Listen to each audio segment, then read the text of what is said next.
What's up, guys? It's your boy, the hater, up in this piece, you know what I'm saying? And we're going to talk about our good old friend, AEW today. You know, this channel pretty much parallels AEW in terms of when it started, right?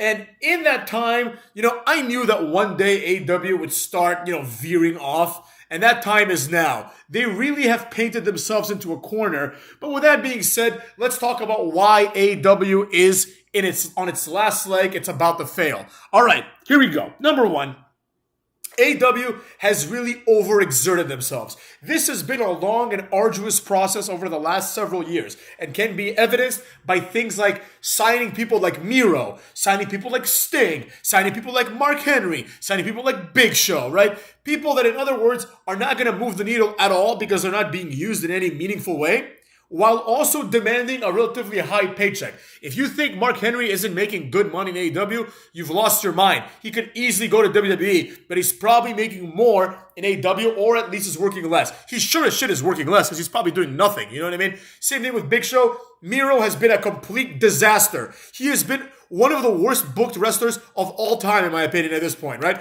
Miro, what the hell is he doing? You know what I mean? Where is this fucker, you know? Maybe he's injured. I don't really give a rat's ass, to be honest. But the facts are what the facts are. He has not been used at all. So the idea that, he was going to be used very well by AEW and WWE really dropped the ball with him. I mean, did they? Or is AEW dropping the ball with him for real?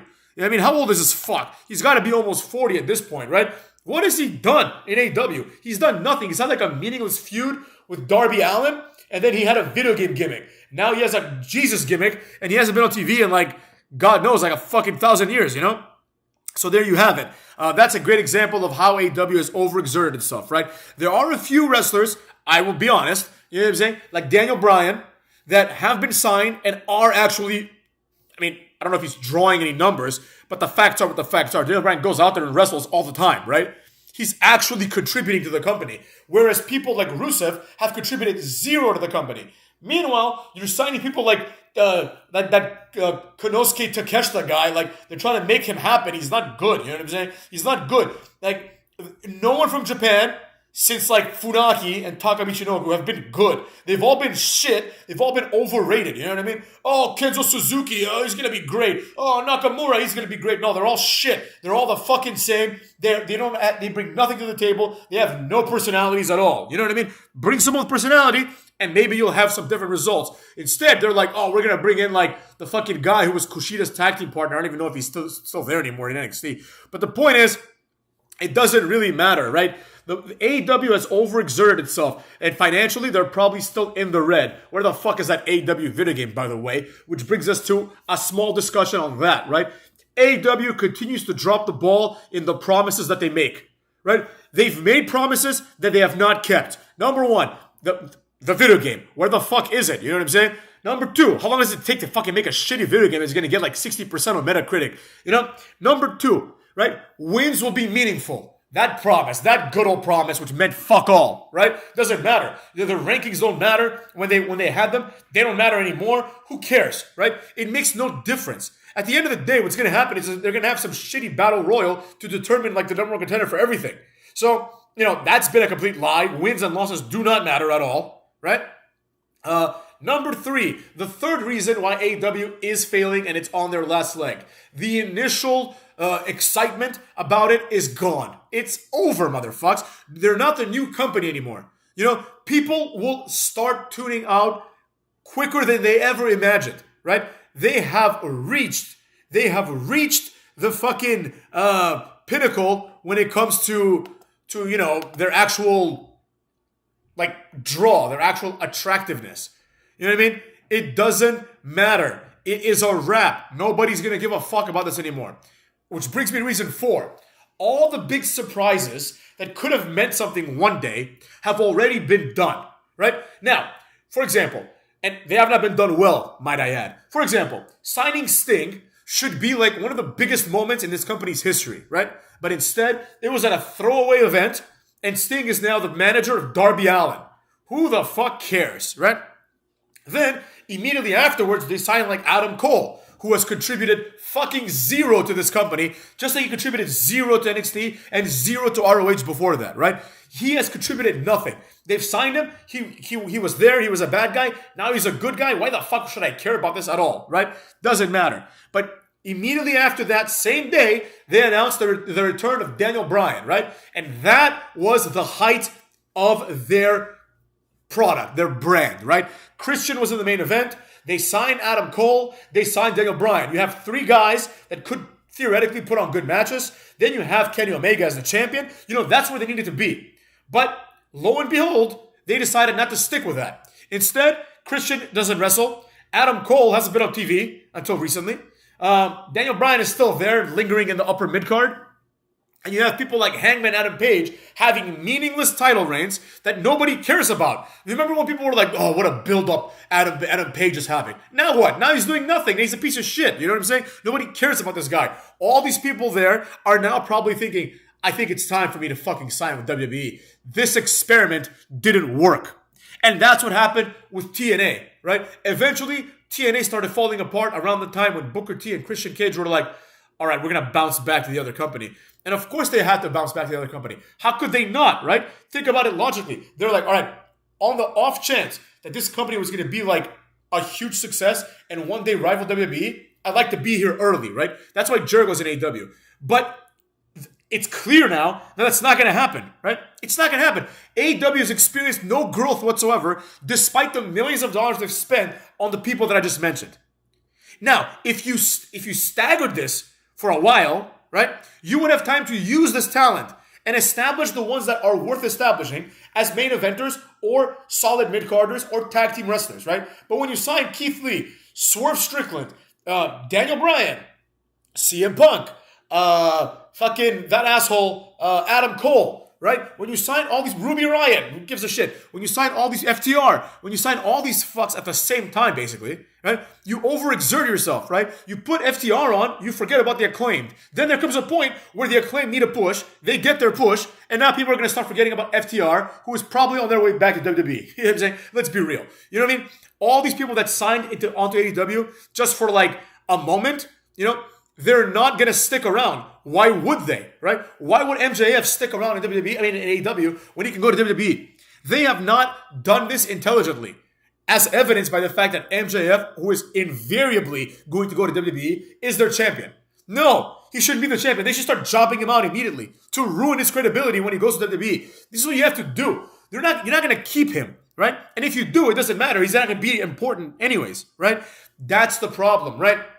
In TNA, there came a point where people started signing with other companies. In my opinion, it's not when Christian left, but the real downfall of TNA, the end of TNA, was when they became cheap and they didn't want to pay AJ Styles the millions of dollars that he should have been worth of them, considering that he carried that piece of shit company on his back before the big stars came and after the big stars came. Nobody has been more important to the history of TNA than AJ Styles, and he got no respect. They're putting people like Earl Hebner in the TNA Hall of Fame, and AJ Styles, who should have been the first guy in the TNA Hall of Fame, isn't there. You know what I mean? They put Kurt Angle, Sting, the Dudleys. Are you kidding me? AJ Styles is more important than all those people in TNA. If it weren't for AJ Styles, that company wouldn't even be around, like, as long as it has been, right? It's because of his legacy that this company continues to have a modicum of success. But they didn't give him the money, so he went to greener pastures, cuckolds. And then what happened? Then you had to present Bobby Roode as a champion, right? You had to present Bubba Ray as a champion again. You had to present all these people that really aren't championship worthy in many capacities, right,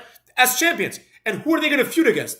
All of a sudden, you had like Austin Aries as a world champion. Austin Aries is lucky enough to be the X Division champion. But this guy became the world champion, and then shit really hit the fan. People started tuning out like never before. They're like, who the fuck cares about Austin? You mean Austin Aries, the guy who was part of Paparazzi Productions, is now like the world champion? Are you fucking insane?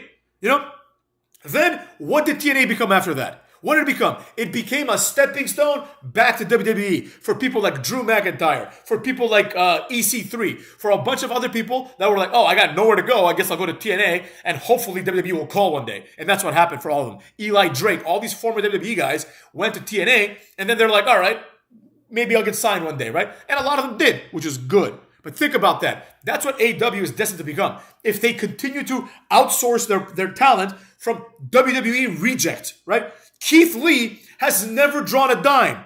Swerve Strickland is one of the worst wrestlers of all time because he will never draw a dime. There is no difference between him and anyone else in the Cruiserweight division or in the X division. No difference at all. Who the fuck cares about Swerve Strickland? You know, it's like when they signed Rich Swann back in the day and they made him world champion in TNA. It's like, what?